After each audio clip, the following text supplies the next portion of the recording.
अफजल बारी। जब हम बात मध्य पूर्व की करते हैं, वहाँ के हालात की बात करते हैं, और ऐसे में जब भारत की एक बड़ी संख्या वहाँ पर तिजारत के लिए, जॉब के लिए, नौकरियों के लिए मौजूद हो, तो जाहिर है कि भारत और गल्फ के रिश्तों को उस पर बातचीत करना ये स्वाभाविक हो जाता है। इसके तमाम पहलुओं को जानना जरूरी हो जाता है।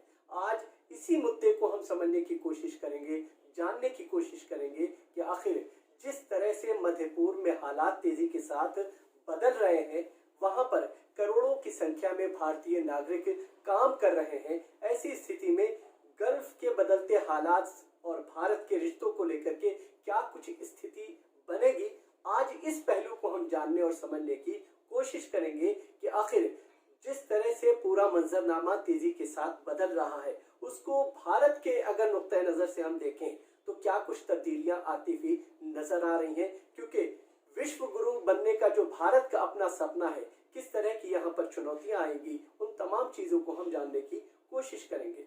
इस वक्त हमारे साथ इस मुद्दे पर बातचीत करने के लिए खास मेहमान मौजूद हैं। डॉक्टर अशरफ इखलाक साहब हैं, अरब मामलों के जानकार हैं, विदेश पर गहरी नजर रखते हैं। आज तमाम मुद्दों को हम इनसे जानने और समझने की कोशिश करेंगे कि आखिर भारत के हित में क्या कुछ बेहतर है, भारत सरकार को और क्या कदम उठाए जाने चाहिए। साहब, आपका बहुत बहुत स्वागत। जो हालात बदले हैं, आप भारत और अरब के रिश्तों को किस तरह से देखते हैं? बहुत शुक्रिया अंजर साहब, आपने हमें यहाँ आने का मौका दिया और बात करने का मौका दिया। देखिए, जहाँ तक सवाल है भारत का खाड़ी देशों के साथ बढ़ता हुआ संबंध, इसमें ये कोई नई चीज़ नहीं है। भारत के रिश्ते खाड़ी देशों के साथ बहुत पुराने हैं, हिस्टोरिकल रिलेशंस हैं, पीपल टू पीपल रिलेशंस सदियों पुराने हैं। अभी हम देखते हैं कि जब से खाड़ी देशों में ऑयल और एनर्जी का मामला आया है, तो वहाँ से भारत एक बड़ी मात्रा में एनर्जी सप्लाई लेता है। इसलिए उन देशों की जो अहमियत है वो भारत के लिए बहुत ज़्यादा है।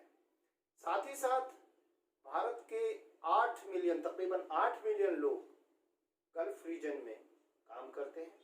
जाहिर है कि उनकी जो वहाँ पे मौजूदगी है वो उन देशों की तरक्की और उन्नति में कहीं ना कहीं एक बहुत पॉजिटिव रोल प्ले करती है। लेकिन हम देखते हैं कि पिछले 2 दशकों में भारत ने अपने संबंधों को खाड़ी देशों के साथ बढ़ाने के लिए एक पॉजिटिव पहल की है। इसके पीछे रीजन क्या नजर आता है? जिस तेजी के साथ हम अगर देखें प्राइम मिनिस्टर नरेंद्र मोदी की जो पिछली सरकार थी, वहां से जो एक सिलसिला यहाँ पर शुरू हो रहा है, भारत के प्रधानमंत्री जाकर के अरब देशों को फोकस करते हुए तमाम जो गल्फ या जिस किसी, चाहे वो कतर हो, चाहे वो यूएई हो, बहरीन हो, सऊदी अरब हो, या फिर जो है क्या कहते कुवैत हो, तमाम ममालिक के साथ जिस तरह से उन्होंने अपने दरवाजे खोले हैं, खुद पर्सनली तौर पे एक नहीं कई बार विजिट कर रहे हैं। फिर यूएई में अगर देखा जाए, यूएई ने जिस तरह से भारत के लिए अपने दरवाजे खोले हैं, ये इसे कैसे जो है आप एक्सप्लेन करेंगे?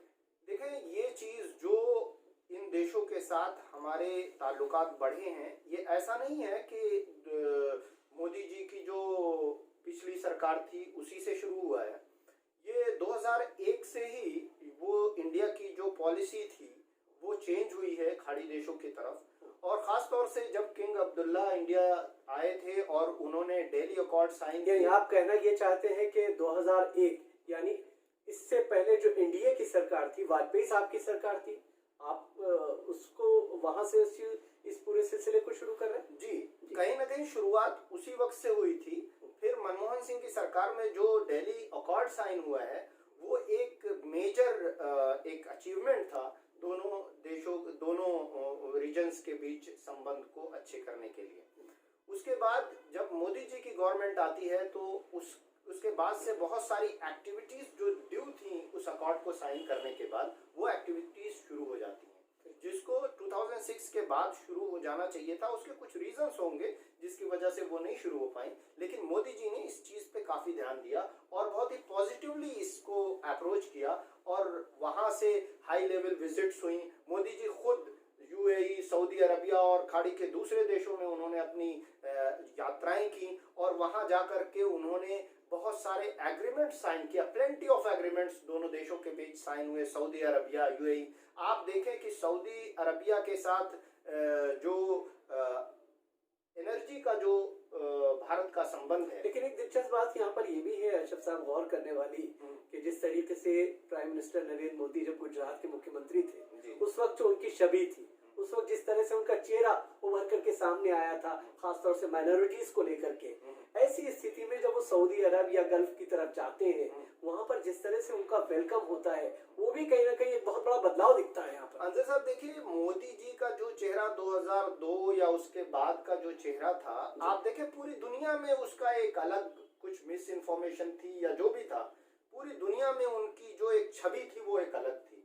लेकिन जैसे ही वो प्राइम मिनिस्टर बनते हैं, जाहिर है कि वो prime minister as a prime minister वो जिस तरह से इन देशों के साथ अपने संबंध अच्छे करने की कोशिश करते हैं वो सराहनीय है। नहीं तो मोदी साहब क्या ये मानते हैं कि जो है क्या कहते हैं, अगर हमने अपनी छवि को या अपनी छवि को चेंज न किया होता तो शायद इस तरह से वेलकम खासतौर से अरबों के बीच में ना होता? देखिए, ये किसी एक पर्सनालिटी की छवि या उस चेहरे की बात नहीं है। बात यहाँ पर हमारे जो 8 मिलियन जो भारतीय उन देशों में काम करते हैं, या फिर हमारी जो एनर्जी सिक्योरिटी जो है उसमें भारत की उन देशों पर जो निर्भरता है, वो एक बड़ा मुद्दा है। किसी का चेहरा इन चीजों के बीच में बहुत ज्यादा मैटर नहीं करता है। खास तौर से जब मोदी जी उस पोजीशन पे आए और उन्होंने कमान संभाली इस देश की लीडरशिप की, तो जाहिर है उनके सामने जो चैलेंजेस थे उसमें एक बड़ा चैलेंज ये भी था कि हम अपनी एनर्जी सप्लाई को कैसे सिक्योर करेंगे, किस तरह से हम इंश्योर करेंगे कि हमारी एनर्जी सप्लाई में कोई बाधा उत्पन्न नहीं होगी। जाहिर है कि उसके साथ साथ हमारे लिए बहुत सारी दूसरी अपॉर्चुनिटीज खाड़ी देशों में है जो अभी तक हमने टैप नहीं की थी। उन चीजों पर भी प्राइम मिनिस्टर मोदी ने इस चीज को समझा और इस पे इक़दाम किए। समझने के साथ साथ उन्होंने इस चीज पर इक़दाम किया और अपने कदम बढ़ाए और उनके साथ ताल्लुकात उस्तवार किए। आप देखें कि मोदी जी जब खाड़ी देशों की यात्रा करते हैं तो यूएई, सऊदी अरबिया, बहरीन, उन्हें सबसे उच्चतम जो मेडल हो सकता है वो उन्होंने मोदी जी को दिया। इससे ये पता चलता है कि उन देशों का जो एक्सपेक्टेशन है मोदी जी से, उनकी लीडरशिप से जो उम्मीद है उनको, वो बहुत ज्यादा है। और हमें ये लगता है कि जो मैदान अभी तक हमने खाली छोड़ रखे थे, जिसमें बहुत सारी अपॉर्चुनिटीज थी कि हम अपने रिलेशंस को अच्छा कर सकते हैं, जिसमें दोनों साइड्स को फायदा हो सकता है, वो मैदान जो खाली थे उसको उन्होंने टैप करने की कोशिश की और उस पर काम किया, जिसके फायदे सामने नजर आ रहे हैं। डॉक्टर अशरफ, एक अहम सवाल आपसे यहाँ, हालांकि इस हमारे इस टॉपिक का वो हिस्सा नहीं है, बट लेकिन चूंकि बात अरब की हो रही है, बात भारत की हो रही है, ऐसे में आतंकवाद का मुद्दा भी आता है। कहीं ना कहीं भारत का एक बहुत बड़ा मुद्दा रहा है आतंकवाद, चाहे वो कश्मीर हो, चाहे वो और जगहों पर भारत में आए दिन पहले इस तरह की वारदात होती रही, इस तरह की घटनाएं होती रही हैं, तो भारत उस चीज का पीड़ित है। भारत जानता है कि आतंकवाद पे कंट्रोल किए बगैर जो है विकास नहीं हो सकता। आत्मनिर्भरता की जो एक बात की जाती है वो उस तरह से मुमकिन नहीं हो पाएगी। ऐसी पोजीशन में गल्फ, खास तौर से अरब देशों का जो एक अपनी एक सोच है, उनका अपना एक नजरिया है आतंकवाद को लेकर के, कहीं ना कहीं आपको दिखता है कि ये मैच कर रहा है, जिसकी वजह से भी कुर्बत बढ़ी है। गल्फ में भी इस तरह की सोच पनप रही है कि आतंकवाद खत्म होना चाहिए। बिल्कुल, देखिए जिस तरह से भारत आतंकवाद से जूझ रहा है और इसके लिए आतंकवाद उसकी जो इंटरनल सिक्योरिटी है उसको चैलेंज करता है, और बार बार इस तरह के वाकयात हमारे सामने नजर आते हैं। जैसे लास्टली आप देखें पुलवामा का जो अटैक हुआ था, वो भी कहीं ना कहीं हमारी इंटरनल सिक्योरिटी को डैमेज करता है और हमारे लिए एक बड़ा क्वेश्चन मार्क बनाता है। ऐसी सिचुएशन में हम देखें तो जिस तरह से आतंकवाद भारत के लिए एक मुद्दा है, उसी तरह से खाड़ी देशों के लिए भी आतंकवाद एक मुद्दा है। और खाड़ी देशों के साथ भारत का पायरेसी और इस तरह की चीजों में कोऑपरेशन बहुत पुराना है।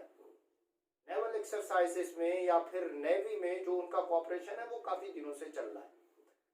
हम ये देखते हैं कि खाड़ी देश, जैसे आप ISIS को देख लें, जाहिर है कि उनको इस चीज से बहुत खतरा था। उनके जो भी